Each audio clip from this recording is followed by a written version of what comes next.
ایسے آپ جانتے ہیں کہ فوٹو اور ویڈیو اور یہ ساری چیزیں اس زمانے کی بہت بڑے خرافات میں سے کتنوں کو برباد کر دیا، کتنے مسائل پیدا کر دیے، تل کا تاڑ بنا دیا اور تاڑ کو تل بنا دیا، اور کتنے ہی حقوق نصب ہو گئے یا کتنے ہی لوگ اس کے نظر ہو گئے۔ ایسے میں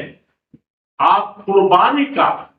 جو ایک طرح سے فوٹو لینا حرام بھی ہے، ویڈیو بنانا فالتو کام ہے، لغو ہے، مکروہ ہے، اور مومن لایانی چیزوں سے بچتا ہے، تو آپ خاص طور پر قربانی کا فوٹو لے کر کے ویڈیو بنا کر کے جو جس طریقے سے آپ وائرل کرتے ہیں، آپ مکمل طور پر فوٹو لینے سے اور مکمل طور پر اس کو وائرل کرنے سے اور مکمل طور پر اس کو پھیلانے سے بالکل باز آ جائے۔ یہ آپ کی نیکیوں کو کھا جائے گی، آپ کے سوسائٹی میں فساد پھیلائے گی، اور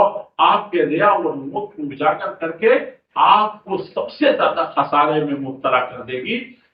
سارے اخلاص کے باوجود کہیں نہ کہیں سے اس پر اگر مدح کے کلمات آئے یا قدح کے کلمات آئے یا ذم کے کلمات آئے یا اس پر کسی کو چھڑنے یا کسی طریقے سے لوگوں کے واہ واہی اور تعریف کی بات آئی، ہر حال میں گھاٹے کا سودا ہے یہ، اس لیے اس سے مکمل طور پر پرہیز کریں۔